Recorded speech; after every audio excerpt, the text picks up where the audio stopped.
9 on Your Side is getting answers tonight. Some people in Winterville reached out to WNCT about phone and internet lines that are above ground, even though they should be underground. 9 on Your Side's Dylan Huffman went out there today. And Dylan, what did you find out? Yeah, it all started about 16 months ago when NCDOT went out there to do some work on Boyd Street. They had to dig up those lines so that they could repave the road. But the project has been done for more than a month and the wires are still above ground.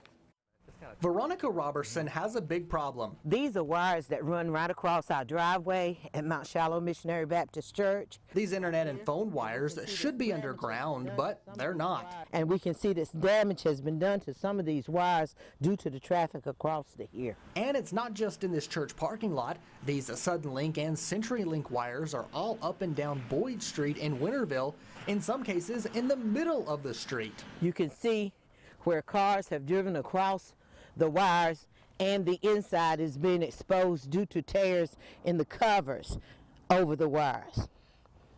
And as we go across to the junction box, we can see that it is completely destroyed.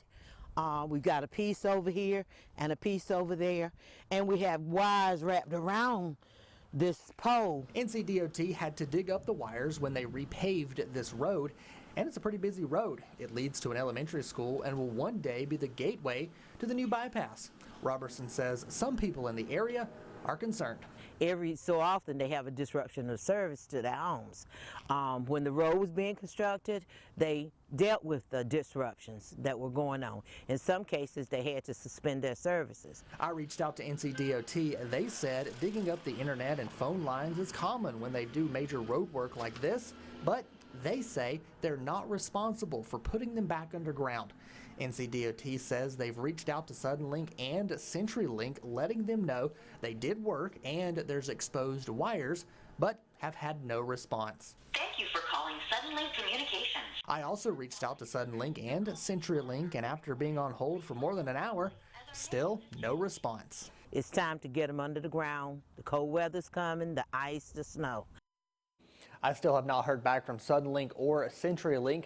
The problem or the question becomes who's responsible. Now the homeowners can call Suddenlink or CenturyLink and get a technician to come out and put those wires underground, but they're going to have to pay for that service. So is it their responsibility or is it the company's responsibility because these wires were underground before the work even began? That's what we're waiting to hear back from either Suddenlink or CenturyLink on.